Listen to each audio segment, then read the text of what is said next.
and welcome to Quilter Cheviot's Markets Uncut podcast, your weekly insight into topics and issues that we have been discussing here at Quilter Cheviot. Remember, so you don't miss future episodes, be sure to hit the follow button on whichever streaming platform you are listening on, or by following hashtag QCWeekComment on LinkedIn. I'm Andrew Cartwright, investment manager based out of our Birmingham office, and this week I'm joined by regular commentator and head of fixed interest Richard Carter and fund research analyst Carly Moorhouse. Welcome, Richard and Carly. Well, what a difference a month makes, and more specifically, what a difference November has made. At the end of October, equity and bond markets were looking pretty depressed, having fallen significantly since July over concerns that interest rates could stay higher for longer than initially thought. But there was a big turnaround in November with some global equity benchmarks, notably in the US, rising by over 9%, and the biggest monthly rise since November 2020, when there was a breakthrough in the development of a COVID vaccine. US bond markets also had one of the best months for nearly 40 years, with prices surging and yields falling. This dramatic turnaround was driven by ever-growing optimism that central banks, certainly across the US, Europe and UK, are winning the battle with inflation. And last week's report from the Eurozone saw inflation decline more than expected, down to 2.4% from 2.9% in October, and significantly down from its peak of over 10% a year ago. We even saw some positive news from the UK housing market last week, with prices rising again and unexpectedly so in November. But despite all the positive news and growing investor confidence that we are at peak interest rates and we will soon start to see cuts, the tone from central banks is far more muted. And although inflation in the Eurozone is not very far away from the European Central Bank's 2% target, the OECD last week forecast that neither the ECB or the Bank of England would be in a position to start cutting rates until 2025 and doesn't expect rates in the US to start to fall until the second half of 2024. Whilst the Federal Reserve is widely expected to leave interest rates unchanged for a third month in a row in December, there certainly seems to be no suggestion that even the discussion around rate cuts are yet on the agenda. So, Richard, with inflation across Western economies continuing to fall sharply, surely there can't be any need for further interest rate rises. And okay, even if cuts aren't necessarily imminent, could we really have to wait so long for rates to start to fall? Or are markets and investors simply getting too far ahead of themselves? No, good question, Andrew. I mean, I think there's very little prospect of any more rate hikes. Certainly, with as you mentioned, inflation coming down, it's inevitable that central bankers, having been too slow to raise rates to get on top of inflation, are going to be cautious about talking about cuts. And I think they're always going to err on the side of caution, for now. But I think, as I say, rate hikes are off the agenda now, and it's really about when the first rate cuts are going to be. And markets can be, markets love a narrative. Markets, don't like the sort of rates will be on hold for a while kind of mindset. They need to start thinking about when the first rate cut's going to be. That's just inevitable, and it's amazing how quickly the narratives can shift. So actually, the markets now, on the back of some, sort of fairly soft data recently, expect the Fed to be cutting rates in the spring of next year, and sort of the Bank of England not far behind. So that's ahead of possibly, some economic forecasters and commentators. But so it does look like we could get some rate cuts next year. But I think, on your comment, are markets getting ahead of themselves? There is a risk of that. And I really think you need the data to justify it. At the moment, although inflation's come down, labour markets are still very strong. Wage growth is still pretty strong, particularly here in the UK. And I don't think central banks will be keen to cut rates until that shows some sign of loosening and some sign of weakening. So I think, we'll be watching pretty closely over the next few months what payrolls do in the US, what the labour market numbers do in here in the UK. And if they do start to soften, then yes, we can look forward to some rate cuts, fairly soon.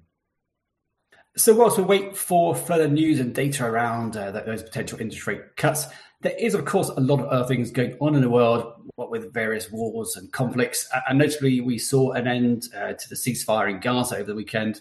We also have US elections coming up next year and a potential for a UK election as well. And Richard, as investment managers, clients often ask us about the impacts of politics, wars and conflicts on financial markets and their investments. And there are, of course, always conflicts and elections going on at any given time. So in your experience, do such events really have much of a meaningful impact, say beyond making the news headlines and perhaps a few winners and losers at a microeconomic level? Does what is going on in, say, Gaza, or if Republicans win the US election, or if Labour becomes the next US government, would we really see much impact on investments on a wider scale? And if so, how might that manifest itself? Well, I think they can. These events do matter, some more than others, but we definitely need to take pay close attention to what's going on in these different parts of the world and different political situations. I mean, you mentioned there in terms of taking elections first. I guess you mentioned there the US elections and UK elections. I don't think the UK election matters really much beyond, like you say, the odd micro sector here and there.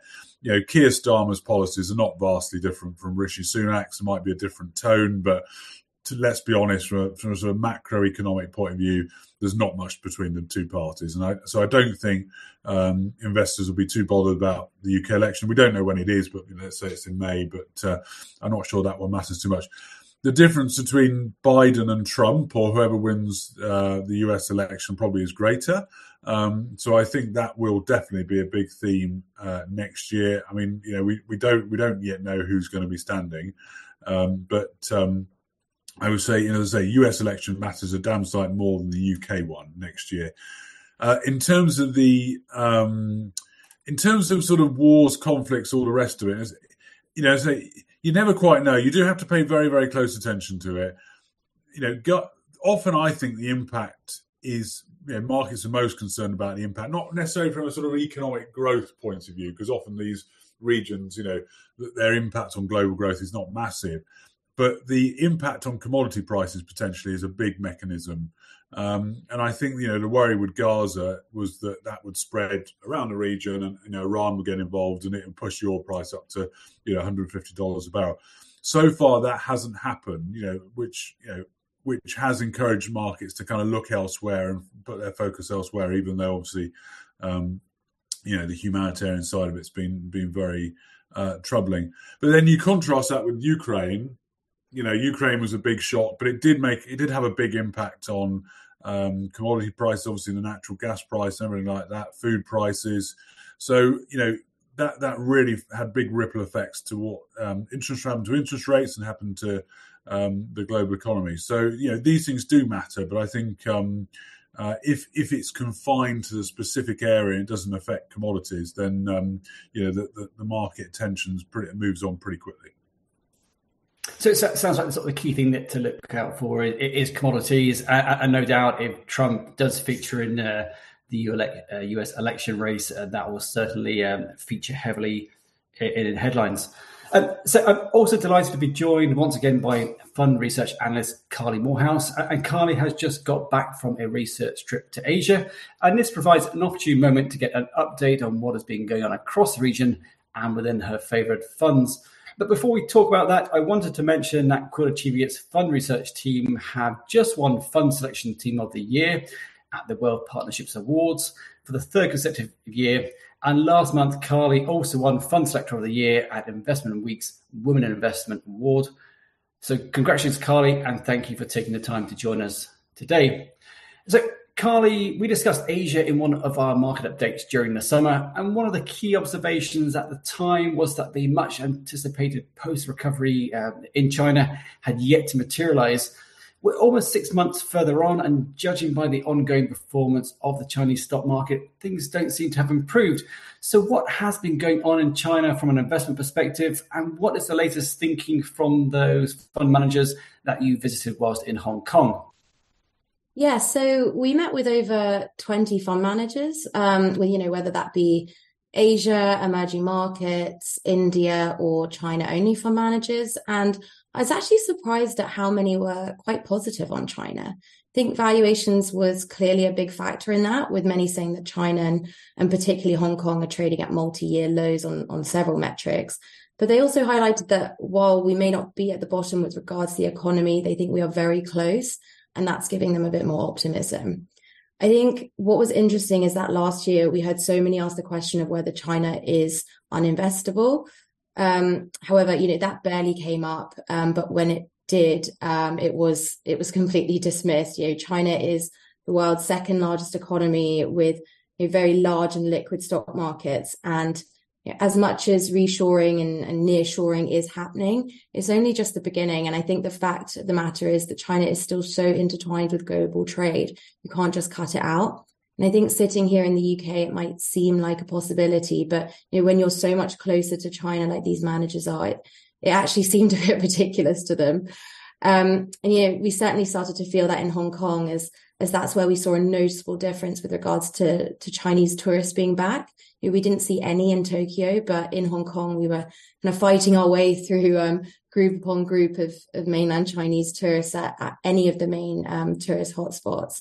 And group tours have only just been allowed to resume, so we can only expect this to continue to increase globally, but I guess starting more with Asia. But I would just highlight that many didn't shy away from the fact that investing in China has changed over the past few years. I think the areas that people want to invest in has become smaller as policy has increasingly become more and more important. That being said, there's no shortage of high quality companies in these spaces. As I said, China has a very large and liquid stock market with thousands of companies, with more being added each year. And China is a very entrepreneurial place. I think you only need to look at something like New Oriental Education, a company which fell from close to $200 a share to just $12 in 2021 when the government made after school education unprofitable overnight. But today the company is back up to just over $80 after coming back and relaunching with different types of classes that aren't aimed at exam prep. But many did state, however, that the property sector issues are very real in China and wouldn't be going away anytime soon. And, it's probably going to take years to fix.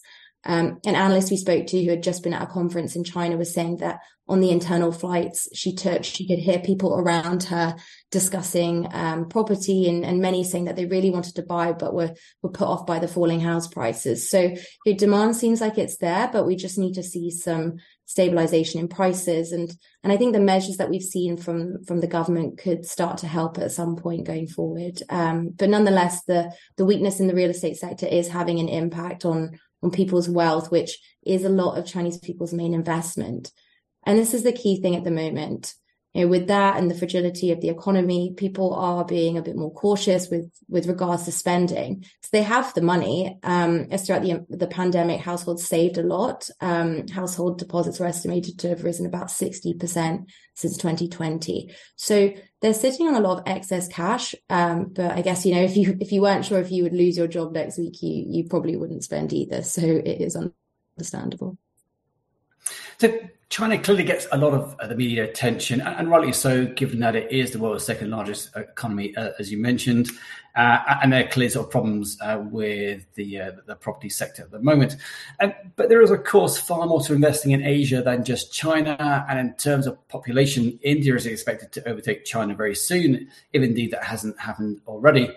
And in stark contrast to China, the Indian stock market has performed very well during 2023. And we clearly can't just simply view Asia as a homogenous region driven by what's going on in China. So, Carly, what has been going on elsewhere across Asia, and why has there been such divergence in investment returns between different countries? Yeah, as you said, Asia is made up of so many different countries with different drivers of returns, macro backdrops, different domestic markets, political systems. Which can sometimes be ignored a little because of China. China is the key focus because it's such a big part of the indices at close to 30%. So when China moves, it moves the whole index.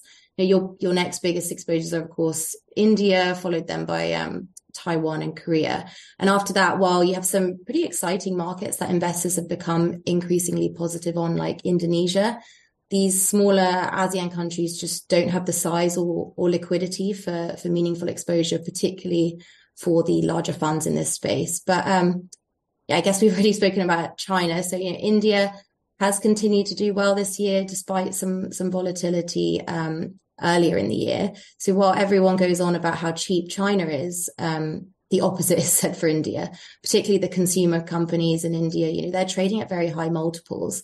But there are other parts of the market where investors see value, like financials. Many of the managers we saw highlighted this area, with many citing one bank in particular as potentially the best run bank in the world. Yet its share price performance this year certainly isn't suggesting that.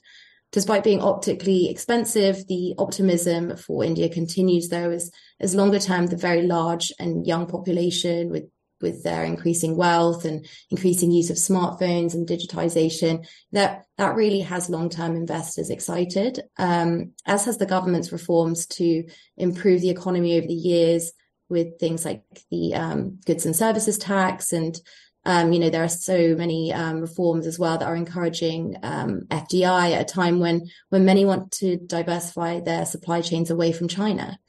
And, prior to COVID, India's economy wasn't in a great place, and that's only just started to turn. So many India bulls argue that after 2 years of good performance, we still have further to go here. And we just heard that India's real GDP grew 7.6% year on year in the last quarter, beating consensus by some way. So, things are looking good. But it is worth highlighting that state elections are going on in India right now, with Modi's BJP doing well, suggesting his re-election in next year's general elections. However, there will probably still be, quite a lot of volatility in the run up to it. So just quickly touching on Taiwan and Korea, both indices are dominated by TSMC and Samsung respectively. But, outside of that, these are still very tech heavy and are quite correlated with global growth. So, given the excitement for AI this year, these markets have really benefited. One of the key themes that you have favoured within your fund selection has been focusing on consumer expenditure and emergence of and growth of the affluent middle classes. And you touched upon that with regards to India. In the West and certainly across the US, Europe and the UK, we've been fairly obsessed with spiraling inflation and the sharply rising interest rates as central banks have looked to get inflation under control. And essentially that is achieved through high interest rates dampening down consumer demand. Carly, has high inflation and interest rates also been an issue across Asia? And if so, has this impacted or changed the thinking on that consumer expenditure theme? It's quite a mix across the region, as you would expect, with the highest inflation of the major Asian economies being India, about 5.5%, while China is below 1%. So quite a difference, but on the whole, still lower than what we're seeing here or in the US. I think inflation hasn't really impacted or changed our view on the consumer in these areas, because for a lot of emerging markets, high inflation is pretty normal. They have a lot of recent experience of dealing with this, which is why many EM central banks started raising rates before we did in the West. I would say that from our trip, we heard the term down trading a lot, with reference to the Chinese consumer, perhaps where the term premiumization used to be. So basically, because of what I was saying before regarding people being more cautious with their spending, people aren't buying the more expensive products at the moment. They're just opting for the cheaper versions. But that hasn't got to do with really inflation. It's simply consumer confidence based off of their own perception of their wealth and uncertainty about the economy overall. So thank you, Rich and Carly, for those great insights, and to you all for listening. Did you enjoy our discussion on the podcast today? We'd love to hear from our listeners, so please review the show now wherever you're listening and share it on your socials and tag us at Quilter Cheviot. And to make sure you don't miss a future episode, tap the subscribe button. We'll be back next week, and in the meantime, head over to our website, www.quiltercheviot.com, where you can read the accompanying market overview as well as subscribe to our weekly comment newsletter. You can also stay up to date with our thoughts on market news, industry insights, and our upcoming events and webinars on our website or our social media pages. Finally, if you have any questions you'd like to ask one of our experts for our next podcast, then simply ask them via the weekly comments page on our website. We love to hear your questions. And that's it for today. So thank you again to Richard and Carly, and to you all for listening. See you next time.